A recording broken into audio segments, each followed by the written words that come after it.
విగ్రహాలకు అర్పించిన మేకలు కానీ ఇతర పదార్థాలు కానీ తినవచ్చా అన్నయ్య? దీనికి సమాధానం చెప్పండి. ఆరోగ్యం జాగ్రత్త అని ధన్యవాదాలు. ఓకే నాన్న, నిరభ్యంతరంగా తినవచ్చు. అవన్నీ కూడా మన తండ్రి మన కోసం చేసినవి. ఏదో విగ్రహాల దగ్గరికి అర్పించారు కాబట్టి అది పొట్టేళ్ళ మాంసమో లేదంటే గొర్రెపోతు మాంసమో వీటిని మనం తినకూడదు అలా అనుకుంటే, ఈరోజు మీరు మేక మాంసం తినే ప్రతిసారి ఎక్కడికి వెళ్తారు? మీలో ఎవరైనా మేకలు కోసేవాళ్ళు ఉన్నారేంటి చెప్పండి?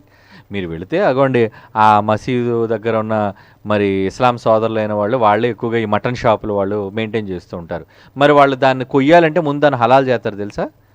అంటే హిందూ సోదరులు ఎలాగైతే వాళ్ళు దేవతలకి విగ్రహాలకు అర్పించి వాళ్ళు బలిని సమర్పిస్తారో, వీళ్ళు కూడా నరికే ముందు కూడా, ఎందుకంటే కత్తితో నరకకుండా ఎలా మేక మాంసం వస్తుంది చెప్పండి? దాన్ని ఖండించాలి, దాని తలను ఛేదించాలి. ఛేదించేటప్పుడు వీళ్ళు హలాల్ చేస్తారు, వీళ్ళు పూజలు చేస్తారు, వాళ్ళు పూజలు చేస్తారు. ఏమండి, ఈరోజు మన సమాజంలో బయటికి వెళితే పచారీ కొట్టు దగ్గర మొదలుకొని అన్నీ కూడా పూజలు పునస్కారాలతోనే ప్రారంభమవుతాయి. మీరు కొత్త కారు కొనాలనుకోండి, ఆడక్కడ పూజ చేస్తాడు ఉదయం వచ్చి.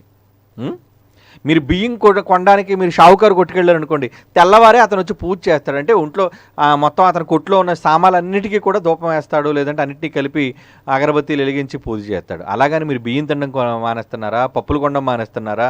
చెప్పండి, ఏది కొనడం మానేస్తారు?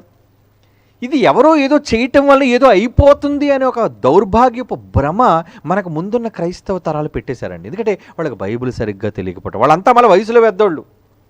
ఈ దౌర్భాగ్యమైన ఈ క్రైస్తవ లో బైబిల్ అర్థం కాని చాలామంది ఇలాంటి తప్పుడు విధానాలు. అంటే ఏంటి?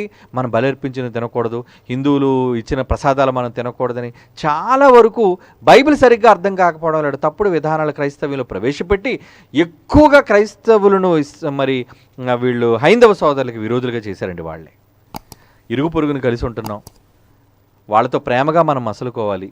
వాళ్ళు ప్రేమలు విందులు ఏమైనా జరిగేటప్పుడు మనకి ఏమంటే పసుపు అంటించి మన కార్డులు ఇస్తారు, ఆహ్వానాన్ని పలుకుతారు, గృహప్రవేశానికి పిలుస్తారు, వాళ్ళకి ఏమైనా పిండి వంటలు వండుకుంటే ప్రేమతో మనకి ఇస్తారు. ఏమండి, వాళ్ళు ఇచ్చింది ఏది మనం తినం. మీరేమైనా ఇస్తే మాత్రం మీ పెళ్ళికి వచ్చేయాలి, మీ క్రిస్మస్ రోజు మీరు ఇచ్చిన వాటి తినేయాలి పిండి వంటలు. ఇది ఎంతవరకు సమంజసం చెప్పండి? ఇది కేవలం ఇది ఒకప్పటి అజ్ఞానం కనుక వాటన్నిటిని తుడిచిపెట్టేసిందే మొట్టమొదటిసారిగా జైశాలి గారి ఈ సంచలనాత్మక సందేశాలన్నీ కూడా ఈ అజ్ఞానాన్ని పారద్రోయడానికి ఒక సత్యం. ఏమిటి, నిజంగా ఆయన పుట్టనంత వరకు బైబిల్ అనేది ఈ కోణంలో చదవాలి అనేది ఎవరికి తెలియదండి. ఆయన పుట్టిన కాలంలో కూడా చాలామంది గొప్ప గొప్ప పేరు ప్రఖ్యాతులు గాంచిన మరి అంతర్జాతీయ బోధకులు ఉన్నారు, వాళ్ళకు కూడా ఏమీ తెలియదండి. ఏమండి, వయస్సును బట్టి వచ్చే గొప్పతనం గొప్ప కాదు, లేదా దేశాన్ని బట్టి వచ్చే గొప్పతనం గొప్ప కాదండి. ఈరోజు మన వాళ్ళు కూడా ఏ బోధకుడు అంటే అమెరికా బోధకుడు అంటే గొప్పోడు, కెనడా బోధకుడు అంటే గొప్పకోడు, ఆస్ట్రేలియా బోధకుడు అంటే గొప్పోడు. ఏమిటి, దేశాన్ని బట్టి కాదు బోధకుడికి వచ్చే గొప్పతనం, బైబిల్లో ఉన్న సబ్జెక్టు బట్టి. ఒక ఇండియన్ బోధకుడు చెప్పాడు అనుకో, ఇండియన్ బోధకుడా? భారతదేశాన్ని బట్టి వాళ్ళకున్న ఒక చిన్న చూపు. ఈరోజు మన సింహగర్జన రాసి ప్రపంచ దేశాలకి వాళ్ళందరికీ పంపించావా? ఎందుకు రెస్పాన్స్ లేదు? ఎవరో కొంతమంది ఏదో రెస్పాండ్ అయితే తప్పించి మిగతా మెజారిటీ 99% ఎందుకు రెస్పాండ్ అవ్వలేదంటే, ఎవరో ఒక చిన్న భారతదేశం, అగ్రరాజ్యాల్లో లేని భారతదేశం, మాకు ఎంతో ముందున్న ఈ అగ్రరాజ్యాల్లో వాళ్ళమైన మాకు తెలియంది. ఎందుకంటే వాళ్ళకు కూడా అండి ఈ దౌర్భాగ్యమైన ఆలోచనలు ఉంటాయి. అంటే ఏంటి, మేము తెల్లవాళ్ళం, మాకంతా తెలుసు, మేమే పరమజ్ఞానులం. ఏమంటే, ప్రపంచంలో మిగతా విషయాలన్నింటిలో మీరు జ్ఞానులు కావచ్చేమో ప్రపంచంలో ఉన్నవాళ్ళు, ఎక్సెప్ట్ బైబిల్లో జ్ఞాని గొప్పవాడు అనేవాడు ఎవడైనా ఉన్నాడు అంటే అది భారతదేశంలోనే ఉన్నాడు. ఇది ప్రపంచ దేశాలు ఉన్నవాళ్ళు తెలుసుకోవాలి. ఒకవేళ లేదు, గొప్ప సబ్జెక్ట్ మా దగ్గర ఉందంటే ఈ పాటికి ఇలాంటి అంశాలన్నీ బయటకు వచ్చి ఉండాలి. ఏమంటే బైబిల్ ఓపెన్ యూనివర్సిటీ ద్వారా ప్రకటించబడుతున్న అంశాలు ఈ శాస్త్రీయమైనవి, విశ్వ ఖగోళానికి సంబంధించినవా, వైద్య శాస్త్రానికి సంబంధించినవా, ఏమండి ఇక చారిత్రాత్మక సంబంధించిన ఎన్ని సబ్జెక్ట్స్ తీసి బయటకు చెప్పామండి. ఇవన్నీ బయట వాళ్ళు ఎవరైనా చెప్పారా? ఎవరి దగ్గర కాపీ కొట్టిన బోధలు కావండి ఇవి. ఎవడవో పుస్తకాలు చదివిన అంతకన్నా కాదు. ఎక్సెప్ట్ బైబిల్, కేవలం స్వచ్ఛమైన బైబిల్ను 66 పుస్తకాలను చదివి మాత్రమే మీకు చెప్పబడిన పాఠాలు ఇప్పటివరకు మీరు విన్నవి, ఇక ముందు వినబోయేవి కూడా. ఎవడో కామెంటరీలు చదివి ఎవడో చెప్పిన విషయాలు చదివి ఎప్పుడూ బైబిల్ ఓపెన్ యూనివర్సిటీ బోధించదు. కనుక ఇలాంటి వాటికి ఇప్పుడు చెక్ చెప్పేశాం. స్వస్థతలకు చెక్ చెప్పాం, భిన్నమైన బోధలకు చెక్ చెప్పాం.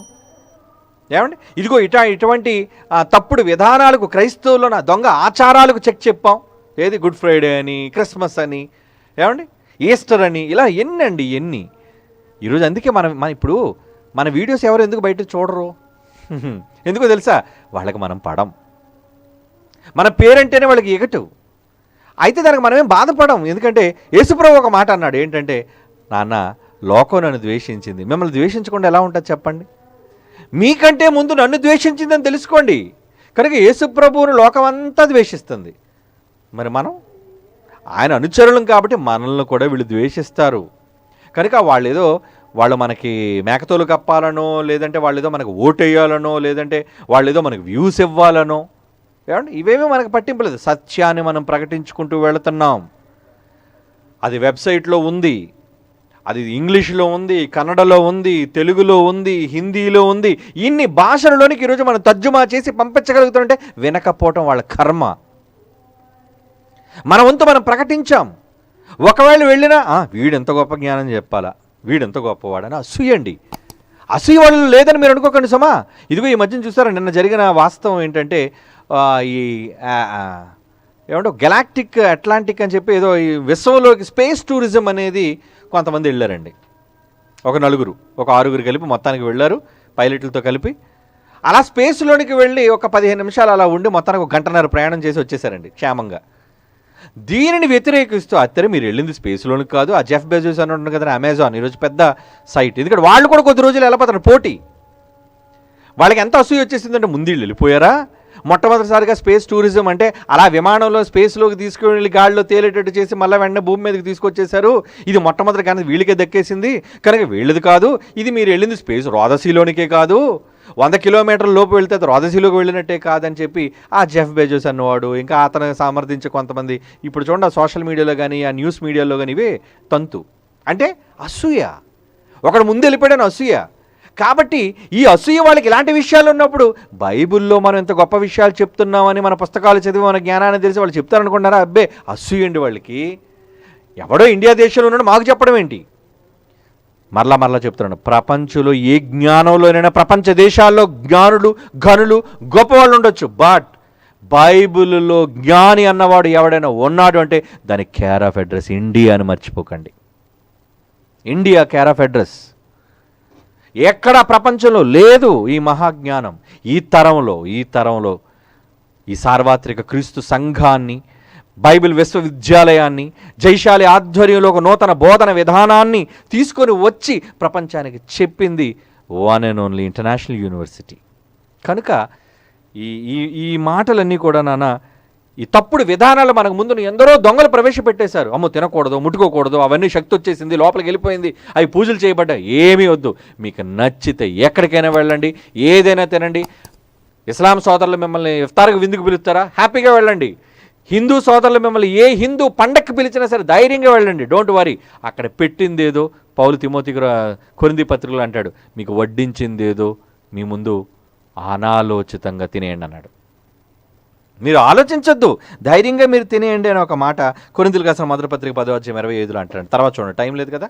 సో అన్నీ తినొచ్చు నాన్న, అవన్నీ మన తండ్రి మన కోసం చేసినవి. ఆ నమ్మకం మీకుంటే ఎవరో దీనికి అగరబత్తీలు వెలిగించారనో, ఎవరో దీనికి హలాల్ చేశారనో, ఎవరో దీనికి బొట్టు పెట్టారనో, ఎవరో దీనికి పూజ చేశారనో, ఈ తప్పుడు విధానాలకి స్వస్తి చెప్పండి. Okay, be great in the wisdom of God. దేవుని యొక్క ఈ విజ్ఞానంలో మీరు గొప్పవాళ్ళుగా మీరు ఉండాలి. అందుకే ఈ యూనివర్సిటీ కృషి చేస్తుంది ఈ మహాజ్ఞానాన్ని ప్రకటించడానికి ఈరోజు ఎంత ప్రయత్నం పడుతుంది. ఓకే.